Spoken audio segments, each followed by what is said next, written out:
Chromosomal organisation of jeans और chromatin structure. Chromatin जो होता है वो complex of DNA and proteins होता है। ये यूकैरियोटिक सेल्स में फाउंड होता है। जो स्ट्रक्चर फाउंड होता है वो 2 मीटर लेंथ का होता है। आगे हम पढ़ेंगे ये जीन एक्सप्रेशन रेगुलेशन में हेल्प करता है। न्यूक्लियोसोम्स जो होते हैं वो बीट्स ऑन स्ट्रिंग होते हैं। इसकी डेफिनेशन जो होती है वो इधर है, repeating the fundamental repeating structure of unit of chromatin. ये फंडामेंटल रिपीटिंग स्ट्रक्चरल यूनिट होती है क्रोमैटिन की, जिसकी वजह से इसको बीट्स ऑन स्ट्रिंग कहते हैं। ये जो होता है इसका कंपोजिशन हम देखें तो ये 146 बेस पेयर की होती है, जो कि 1.67 टाइम्स अराउंड प्रोटीन कोर की होती है। हिस्टोन कोर जो होता है वो हिस्टोन ऑक्टामर जो होता है वो हिस्टोन कोर से ही बनता है।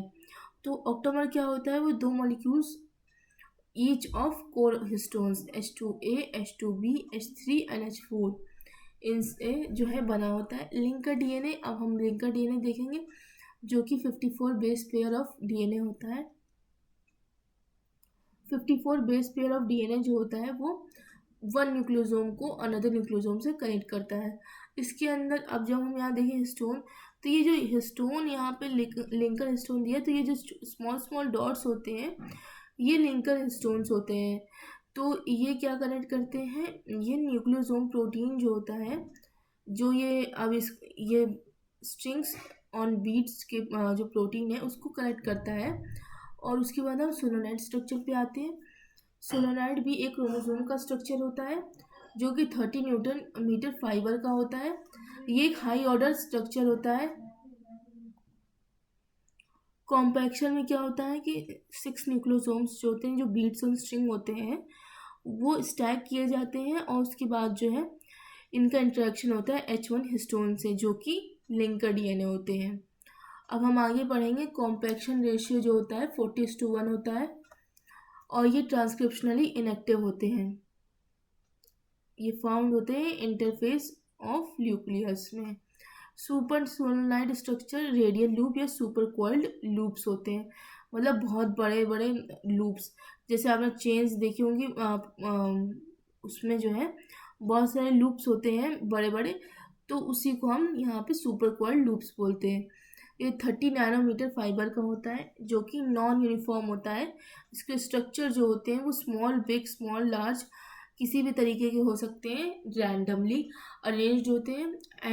एंकर में क्या होता है कि लूप्स जो होते हैं वो एक तरीके से अटैच्ड होते हैं नॉन हिस्टोन प्रोटीन से, और इसको हम न्यूक्लियर मैट्रिक्स या स्कैफोल्ड एसोसिएटेड रीजन्स बोलते हैं। अब कंपैक्शन लेवल में क्या होता है कि जो लूप होता है वो इंटरफेस का एक सिंबल होता है कि ये इंटरफेस है तो इसमें लूपिंग होती है। तो ये मिटोसिस में जो है लूप्स कंडेंस हो जाते हैं और एक्सपोनेंशियली एक तरीके से हाईली कॉम्पैक्ट मेटाफेज क्रोमोसोम बना लेते हैं।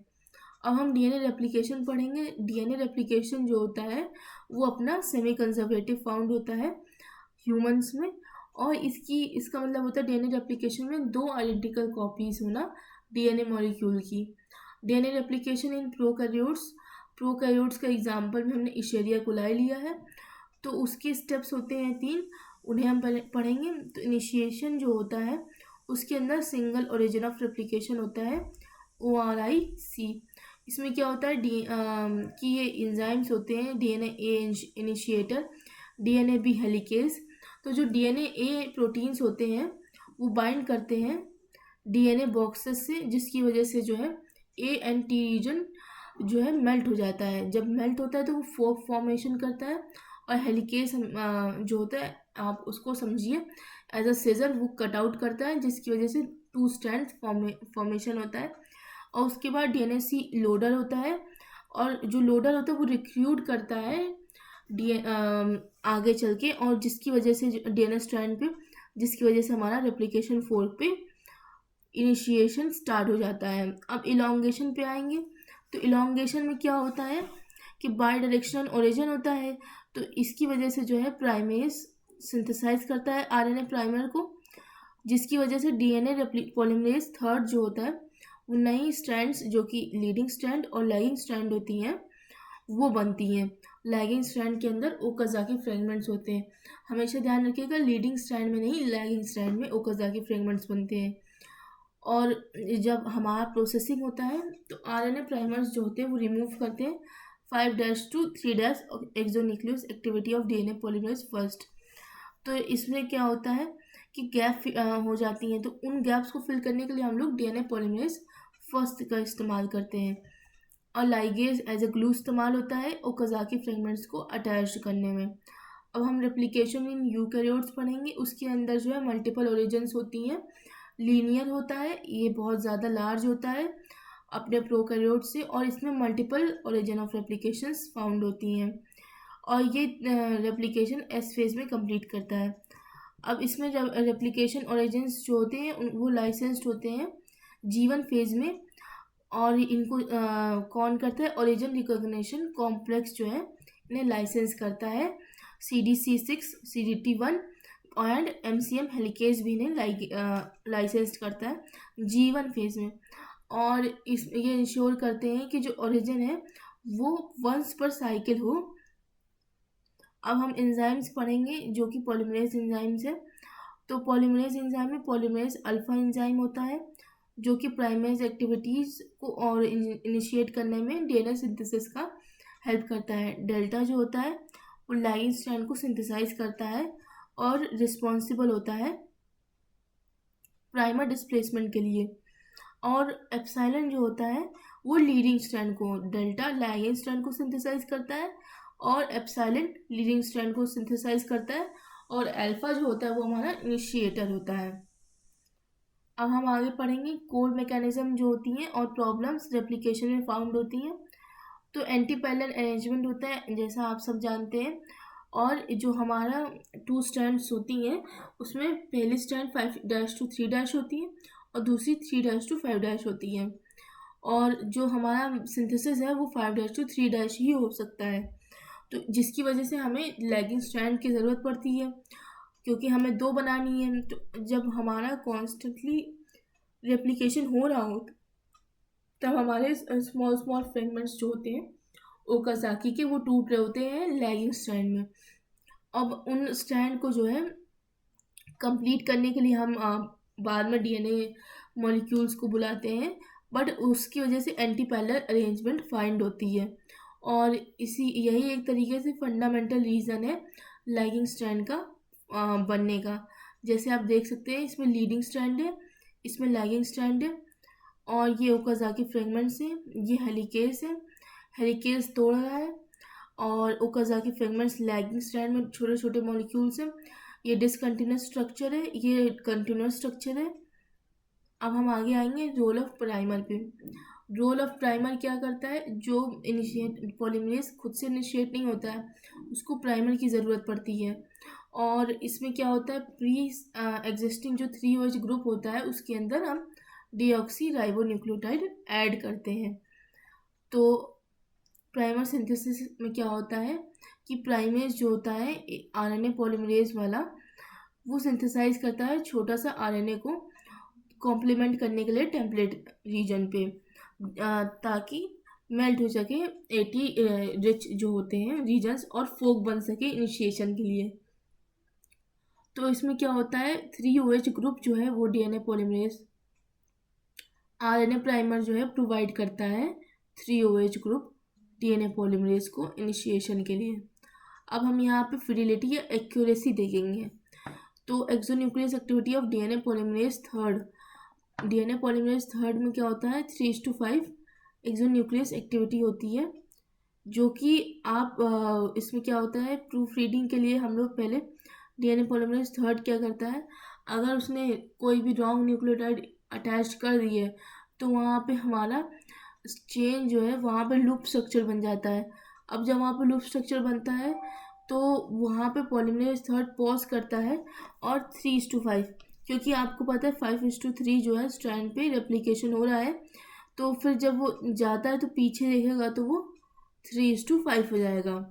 तो वहाँ पे जाके वो जो है रिमूव करता है और करेक्ट न्यूक्लियोटाइड लगाता है। अब जो है टीलोमरेज पे आते हैं। इंड रेप्लिकेशन प्रॉब्लम को सॉल्व करने के लिए जब भी हमारा रेप्लिकेशन होता है तो उसमें क्या होता है कि डीएनए आरएनए प्राइमर जो होता है वो 5' एंड पे आता है लैगिंग स्ट्रैंड के, और वहाँ से वो रिमूव हो जाता है क्योंकि अब उसका काम ख़त्म हो चुका होता है।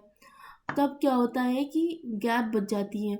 अब वो जब गैप बचती है तो उसकी वजह से जो है एक स्ट्रैंड छोटी पड़ रही होती है।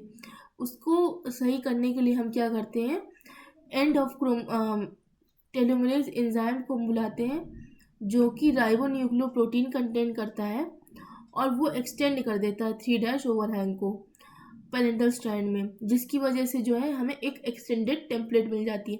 कहने का मतलब यहाँ पे ये है कि जो भी टेलोमेरेज होता है, जितनी भी गैप बचती है वहाँ पे उस गैप को फिल करने के लिए वो राइबोन्यूक्लियोप्रोटीन जो है वो आता है, और जिसमें वो आरएनए टेम्पलेट होती है, और वो 3' ओवरहैंग को फिल अप कर देता है, और जिसकी वजह से जो है शॉर्टनिंग काउंटरैक्ट हो जाती है या फिर ख़त्म हो जाती है। अब हम फिडिलिटी पढ़ेंगे, fidelity and termination of replication. यहाँ पे फिडिलिटी का मतलब एक्यूरेसी है, तो इसको एक्यूरेसी बरकरार रखने के लिए या फिर एक्यूरेट रिजल्ट्स के लिए हम इसमें 3 दिए हुए हैं। बेस सिलेक्शन जो होता है, डीएनए पॉलीमरेज प्रिफर करता है करेक्ट बेस पेयरिंग के लिए, और इसकी करेक्ट बेस पेयर होगा तभी तो एक्यूरेसी सही रहेगी। और 3' प्रूफ रीडिंग, जैसे कि मैंने पहले भी बताया कि इसमें जो है ऊपर exonuclease activity of DNA polymerase third में जो है 3' to 5' प्रूफ रीडिंग होती है, और post replication mismatch pair system भी चलता है, जिसके अंदर जो है हम रेसिड्यूअल एरर्स को देखते हैं। अब हमारा टर्मिनेशन प्रोकैरियोट्स में क्या होता है, प्रोकैरियोट्स में टर साइट्स होती हैं जिन्हें हम टर्मिनेशन सीक्वेंसेस बोलते हैं। वो अपोजिट होती हैं हमारे ओरिजिन साइड से, तो वहाँ पर टस प्रोटीन जो है बाइंड होता है और वो ब्लॉक कर देता है डीएनए बी को, जो कि हेलिकेज होता है रेप्लिकेशन मशीनरी को एडवांस में, जिसकी वजह से हमारा रेप्लिकेशन रुक जाता है। यहाँ पर टस प्रोटीन जो है बाइंड करता है टर साइट्स पे, जिसकी वजह से ये ब्लॉकेज हैपन होता है।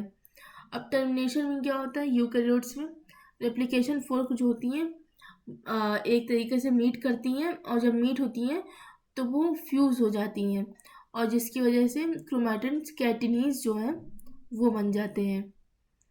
अब हम डीएनए रिपेयर और रिकॉम्बिनेशन पे जाएंगे।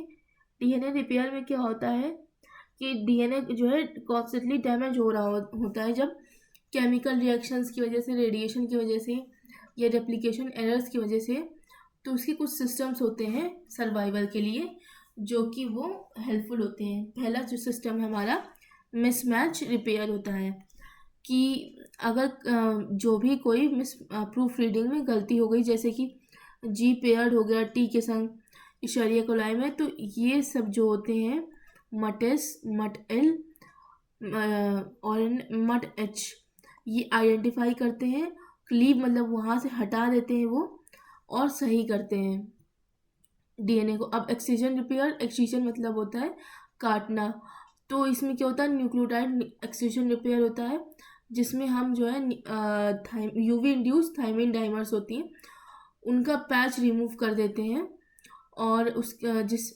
12:30 न्यूक्लियोटाइड सराउंडिंग्स होती हैं डैमेज की, उनको रिमूव करने से जो है हमारा डीएनए सही हो जाता है। और बेस एक्सcision रिपेयर जिसमें होता है माइनर बेस डैमेज जो है डीअमीनेशन कहते हैं जिसे, वो हैपन होता है। अब हम आगे चलते हैं हमारे डी रिकॉम्बिनेशन पे। डी रिकॉम्बिनेशन एक तरीके से एक्सचेंज होता है आइडेंटिक मटेरियल का, जब दो होमोलोगस डीएनए मॉलिक्यूल मिलते हैं। तो इसमें क्या होता है, ये सेग्रीगेट करता है क्रोमोसोम्स को ड्यूरिंग मेसियोसिस, मतलब सेपरेट करता है। और इसमें प्रोकैरियोट्स में जो की प्रोटीन होता है वो रेक ए होता है, और यूकैरियोटिक में रैड 51 होता है। ये कैटेलाइज करता है हमारे स्ट्रैंड के इन्वेशन में, और रेक जो ए होता है जो कि हमारा यूकैरियोटिक का है, वो हेल्प करता है single strand of broken DNA को पेयर अप करने में कम्प्लीमेंट्री सीक्वेंस से, और होमोलोगस ड्यूप्लेक्स बनाने में।